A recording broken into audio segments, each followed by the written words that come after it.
Greetings to everyone! Today, we will talk about two topics, which are the customs of the Tagalogs by Juan de Plasencia and the Raiders of the Sulu Sea, directed by Edson Othman. We will talk about their background and their content analysis. So, without further ado, let's get started with our presentation, starting with the customs of the Tagalogs.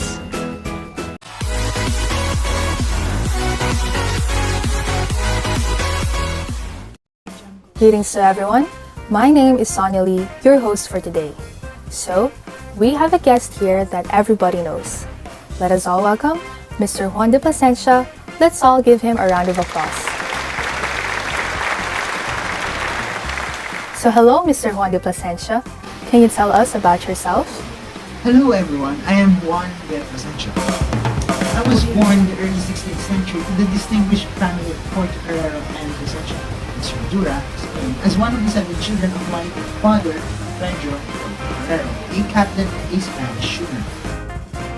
No. So for today, I'd like to ask you some questions. Is that okay? Yes, of course, go ahead. Okay. So for the first question, you are a friar who came from the Franciscan order and one of the friars responsible for founding different towns in the Luzon area. You were also recognized for spreading Christianity in our country and credited for printing the first book here in the Philippines, the Doctrina Christiana. So now, we are talking about or focusing on one of the books that were being cherished still by now, which is the Customs of the Tagalogs. May we know when you wrote this book and what it contains? Well, I have written this book, The Customs of the Tagalogs, around 1589, and there you can find and see my observations as well as the different writings where I depicted the pre-colonial life of the Filipinos, their traditions as well as the cultures before they were colonized and influenced by the Spaniards. One of the main reasons I have written this book was to present an exoticized portrayal of Tagalog natives, mainly fed by politics and propaganda and operated in Western view, outsiders that would appeal to them. Oh, that's very informative, sir. So, we have prepared a short video about what the customs of the Tagalogs contain so that our viewers can understand it more profoundly and have this information helpful. Let's watch this. Customs of the Tagalogs, written by Juan de Plasencia. This contains different writings depicting the pre-colonial life of the Filipinos, traditions and cultures before being colonized and influenced by the Spaniards. Let's start it with the social classes that our country has before. First are the chieftain or the datus. They are recognized as the leaders of our country's barangays or villages. They are also considered to be the decision makers in their communities. They are also known as the wisest and most skilled persons in our ancient Filipinos area. Nobles or the Maharlika, they are known as the free or noble people, wherein they didn't pay taxes to the datu. Their role is to participate and support the datu in their daily duties. They act as servants for the datu if he needs help or assistance. If the datu wants to go to another region, the Maharlikas accompany him. They are typically trained as fighters in order to be identified as datu warriors who will fight for them against other groups. Commoners, or the alipin na mamahay. They are common people, not slaves who may be sold to other people or treated as commodities. They are still average people who work in a community as helpers to a maharlika or a datu. The difference between them and the other slaves is that they can still marry, own property, and live a prosperous life by utilizing the revenue of the individuals they serve. Slaves or alipin sa gigilid. They are the ones who do low-class work such as heavy or intensive labor, and they can be sold to others or thrown away. They can be transported to other locations and used to pay off the debts of the people they served. They were not in charge of their own lives.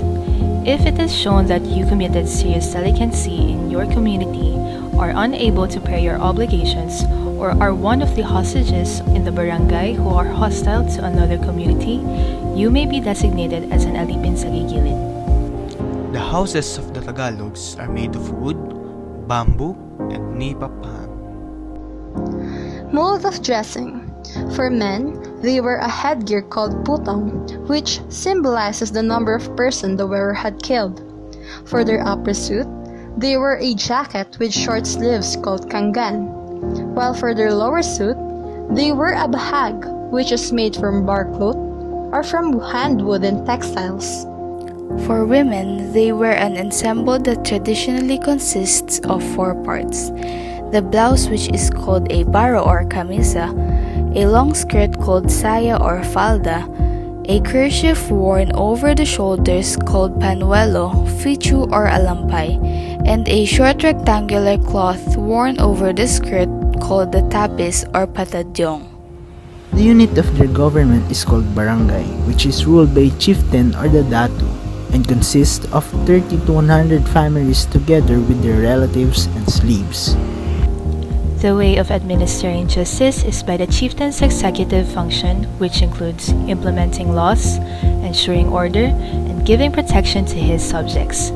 There were disputes between individuals wherein it was settled by a court made up of the chieftain and council of elders.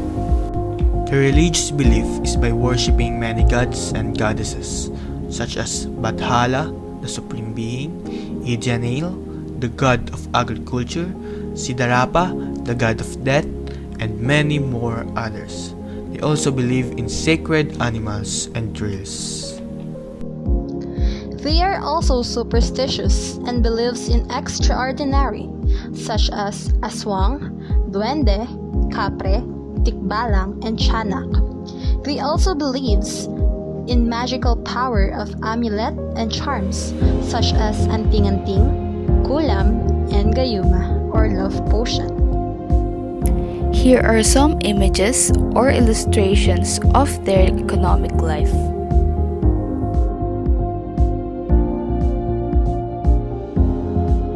Their language and system of writing.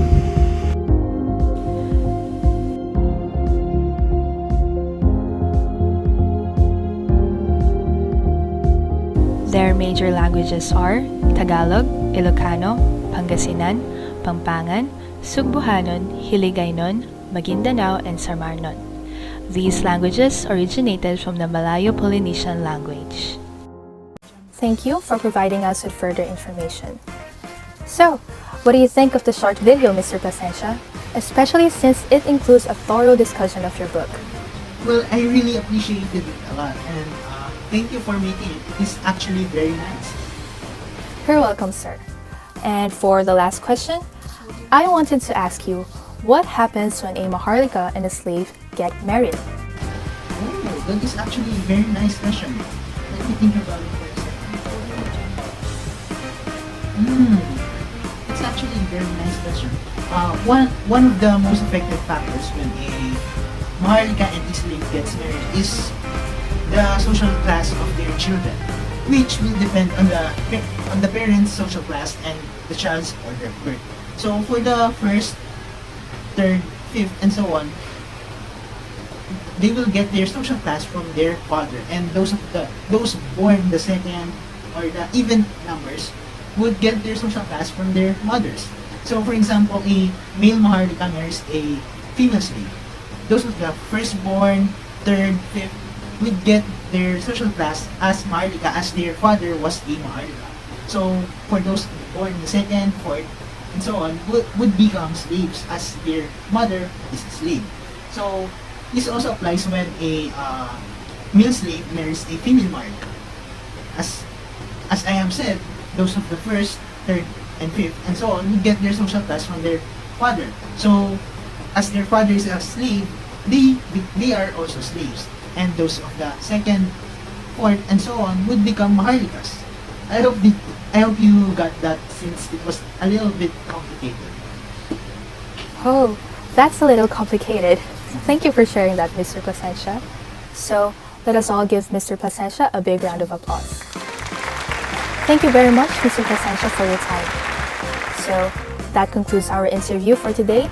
Thank you for watching and see you next time. Bye!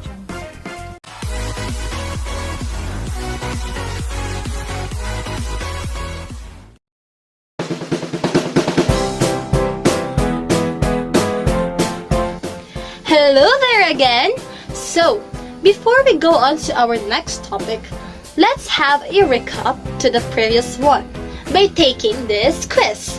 So, are you ready? So what are we waiting for? Let's get started!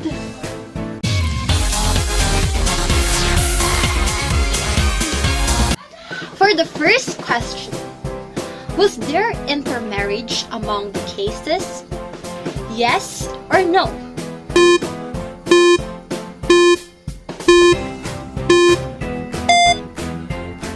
If your answer is yes, you're absolutely correct. For the second question, who are referred to as commoners? A. Maharlikas, B. Aliping na mamahay, or C. Aliping sa gigilid?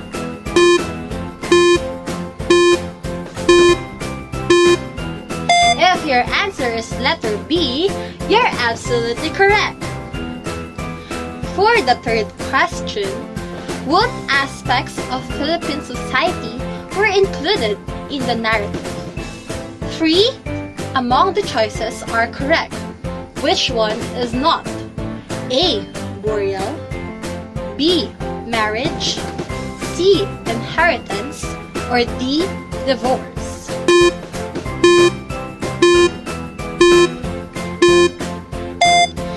If your answer is letter A, you're right again! For the fourth question, it is the first book ever printed in the Philippines in 1593. What is your answer?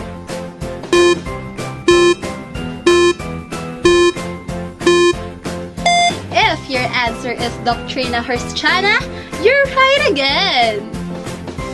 For the final question, he is a Spanish friar who belongs to Franciscan order.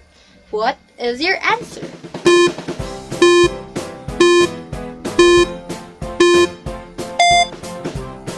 If your answer is Mr. Juan de Plasencia, you're correct and you've aced the quiz. Congratulations!